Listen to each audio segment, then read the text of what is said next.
الحمدللہ رب العالمین والعاقبۃ للمتقین والصلاۃ والسلام علی رسول الکریم اما بعد. آگے باب ہے باب اذا دعا او کذب فلہ ان یلتمس البینہ وینطلق لطلب البینہ. باب اس بیان میں ہے کہ اگر کسی نے کوئی دعویٰ کیا یا اپنی عورت پر زنا کا جرم لگایا اور گواہ لانے کے لیے مہلت چاہی تو مہلت دی جائے گی. کہنا یہ چاہتے کوئی مدعی بن گیا، مدعی جو دعویٰ کرے کسی بھی طرح کا دعویٰ، اور اسی میں سے بھی کہ وہ اپنی عورت پر تہمت بھی لگا دے، تو اب اس کے ذمہ ہے کہ وہ گواہ لا کر پیش کرے. اگر گواہ نہیں پیش کر سکتا تو اس کے فیصلے میں فیصلہ نہیں ہوگا. اب اگر وہ مدعی کہے صاحب مجھے موقع دو میں گواہ لے کے آتا ہوں، تو حدیث میں رہنمائی ملتی ہے کہ اس کو موقع دیا جائے گا، کیونکہ مزاج شریعت یہ ہے کہ فیصلہ انصاف پر ہونا چاہیے. گرچہ اس میں تھوڑا ٹائم لگ جائے تو بھی کوئی فرق نہیں پڑتا ہے. حدیث نمبر 2671 علی بن عباس رضی اللہ عنہما، عبداللہ بن عباس رضی اللہ عنہما سے روایت ہے ان ہلال بن امیہ قذف امرأته ان النبی صلی اللہ علیہ وسلم بشریک بن سعمہ، کہ ہلال بن امیہ انہوں نے اپنے بیوی پر شریک بن سعمہ کے ساتھ تہمت لگائی. نبی کریم صلی اللہ علیہ وسلم کے پاس شکایت انہوں نے کی کہ اللہ کے رسول صلی اللہ علیہ وسلم میری بیوی کا شریک بن سعمہ کے ساتھ ناجائز تعلق لیے. یہ انہوں نے تہمت لگائی، الزام لگایا اپنی بیوی پر. فقال نبی صلی اللہ علیہ وسلم البینہ، تو آپ صلی اللہ علیہ وسلم نے کہا ٹھیک ہے گواہ لے کر آؤ. کیونکہ فیصلہ کا یہ طریقہ جو بھی حاکم و جج ہوگا اس کو گواہ چاہیے، کیونکہ ایک وصول کی کسی بھی چیز کو چلانے کے لیے وصول چاہیے. ملک کو چلانا قانون چاہیے، سوسائٹی کو چلانی ہے تنظیم کوئی ہو تو وصول، بغیر وصول کے کچھ بھی نہیں چلتا ہے. تو ایسی دنیا کو اللہ نے بنایا، انسانوں کو جب اس میں پیدا فرمایا تو ظاہر سی بات ہے اتنی بڑی انسانیت کی آبادی بغیر وصول کے کیسے چلے. تو وصول اللہ نے دیا ہے. وصول بنانے میں یہ ہوتا ہے جو نیچر ہے کہ اجتماعیت کا خیال کیا جاتا ہے، یعنی اکثریت کا.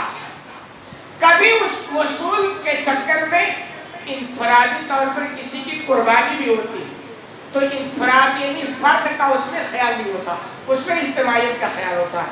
تو ایسے ہی فیصلے کے لیے قاضی کے پاس ہے کہ بھئی گواہ نہیں کرنا. گواہ ہے تو آپ کی سنی جائے گی، گواہ نہیں ہے تو آپ کے لیے سنی جائے گی. ہمیں کیا پتا آپ سچے ہو یا جھوٹے ہو، وصول کے مطابق چلنا پڑے گا. تو آپ نے فرمایا گواہ لے، یعنی یہ اپنی بیوی پہ الزام لگا رہے ہیں اور آپ پہ ٹھیک ہے گواہ لے کر آؤ. آؤ تم پیدائی کا، یا تمہارے پیٹ پر حد جاری ہوگا پورے لگیں گے. کوئی کسی پر تہمت لگائے اور گواہ نہ پیش کرے، گرچہ وہ اپنی تہمت پر صحیح ہو، اس کو گواہ پیش کرنا ہی پڑے گا ورنہ اس پر کوڑے برسیں. تو آپ نے فرمایا تو گواہ لاؤ یا تمہارے پیٹ پر کوڑے پڑیں گے. فقال یا رسول اللہ، انہوں نے کہا اللہ کے رسول اذا رأینا علی امرأة رجلا، کہ کوئی اپنی بیوی پر کسی آدمی کو دیکھے، یعنی کسی کے ساتھ ناجائز تعلقات کی حالت میں وہ دیکھ لے، ينطلق يلتمس البینہ، کیا وہ گواہ ڈھونڈنے جائے گا؟ یعنی دماغ کی بات ہے نا بھائی کہ وہ گواہ ڈھونڈنے جائے گا. فجعل یقول البینہ، آپ صلی اللہ علیہ وسلم اس جواب کے بعد بھی آپ مسلسل نہیں کر رہے تھے گواہ، یعنی برابر ہی آپ رکھتا لگا رہے تھے صرف گواہ چاہیے، گواہ چاہیے. وَإِلَّا عَدُمْ بِذَلِكَ، ورنہ تمہارے پیٹ پر کوڑے برسیں گے. فَذَكَرَ حدیث اللیان، پھر لیان والی حدیث کا بھی تذکرہ کیا. یعنی وصول یہ ہے کہ گواہ چاہیے، گواہ نہیں ہے تو آپ کی نہیں سنی جائے گی. اور آپ نے جو الزام لگایا، تہمت لگایا ہے، اس کے پاداش میں آپ پر کوڑے بھی برسیں گے. خوب اچھی طرح سمجھیں. جب علم مضبوط نہیں ہوتا ہے نا تو ایسے مسائل میں آدمی الجھ کے رہ جاتا ہے. یہ کون سی بات ہوئی؟ آدمی اپنی آنکھوں سے دیکھا ہے، سب کچھ ہے، یقین بھی ہے، پھر وہ کہاں جائے گا؟ اور اتنا مضبوط گواہ جانتے ہیں ایسے موقع پر اسلام کہتا 4 گواہ چاہیے. یعنی کوئی اگر تہمت لگائے کسی عورت پر تو اسلام کہتا ہے 4 گواہ لے کر آؤ ورنہ پین پر کوڑے مل سکتے. خوب اچھی طرح سمجھیں. اسلام کی جو پالیسی ہے وہی ہے کسی بھی اصول کو بنانا جو میں نے کہا اس میں اکثریت کا خیال کیا جاتا ہے. اکثریت کے اعتبار سے اصول بنتا ہے. اجتماعیت سماج کا خیال کرتے ہوئے فرد کا خیال کرتے ہوئے نہیں بنتا ہے. تو اجتماعیت کے فائدے کے لیے کبھی فرد کا نقصان ہوتا ہے اسے برداشت کرنا پڑتا ہے. مثال کے طور پر اللہ رب العالمین آسمان سے بارش برساتا ہے. بارش سے بہت سے فائدے ہوتے ہیں نا بھائی. زمین میں ہریالی آ جاتی ہے, پودے اگتے ہیں, چراگاہ کھانے پینے کے سارے انتظام زمین سے ہوتا ہے نا. لیکن اکثریت کا فائدہ ہوتا ہے جب بارش موقع پر ہوتی ہے. لیکن کبھی کبھی انسانی طور پر کسی کا نقصان بھی ہوتا ہے. مکانوں میں بارش ہو ہریالی آپ کی اچھی بات ہے لیکن مائنس والوں کا نقصان بھی ہوتا ہے. بھائی جتنے مائنس والوں کہیں گے بارش نہ ہو کیونکہ پانی بھر جائے گا نکالنے میں دقت, یہی تو ہے نا. لیکن یہ انفرادی تکلیف ہے, اس کا خیال نہیں کیا جائے گا, اجتماعیت کا خیال کیا جائے گا. تو ایسے اسلام کے جو اصول ہے نا وہ اجتماعیت کو ذہن میں رکھتے ہوئے ہے کہ صاحب اس اصول کے مطابق فیصلہ ہوگا.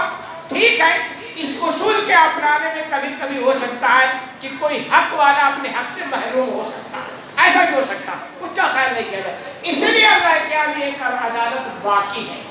دوسری بات ہے مزاج شریعت جو یہ نہیں ہے کہ جرم والوں کو پکڑو اور اس کو ختم کرو. یہ شریعت کا مزاج نہیں, یہ ضرورت ہے. مزاج شریعت ہے جرم کو روکنا. جرم کو کیا کرنا, روکنا ہے. مزاج شریعت پالیسی ہے. سزا یہ ضرورت ہے, جائز سی بات ہے. اب مثال کے طور پر ایک آدمی نے کسی کو قتل کیا تو بدلے میں قصاص میں اس کو قتل کیا جائے. یہ مقصد نہیں, یہ ضرورت ہے. ضرورت یہ ہے کہ یہ جب حکم نافذ ہوگا نا تو اس قانون کو لے کر کے دوسرا پھر کسی کا مرڈر نہیں کرے. تو اجتماعیت کے فائدے کے لیے اس فرد کو قربان کیا جا رہا ہے. تو ایسے ہی یہاں کیا ہے پالیسی ہے جرم کو روکنا, نہ کہ جرم جو کر لیا اس کو سفید سے مٹا دیا جائے. تو ایسا ہوتا ہے. تو مزاج شریعت کیا ہے, جرم کو روکنا. اب جیسا کہ یہاں اصول نہ بنایا جاتا کہ بھئی اگر آپ کسی پر تہمت لگا رہے ہو تو ٹھیک ہے سزا دی جائے, اصول نہ بنایا جائے, 4 گواہ کا مطالبہ کیا جائے. آپ یعنی آپ سوچ نہیں سکتے یعنی ماں اور بہنوں کی عزت دشمن کے ساتھ اتنا کھلواڑ کیا جاتا نا کہ جب آدمی چاہتا اپنی بیوی پر تہمت لگا دیتا اور اس کے بعد پتی گلی سے نکل جاتا. اب تو یہ تہمت لگا کے فری ہو گیا نا. اب اس ماں اور بہن کی جو عزت کے ساتھ کھلواڑ ہوا ہے وہ کہاں صفائی دیتی پھرتے رہے.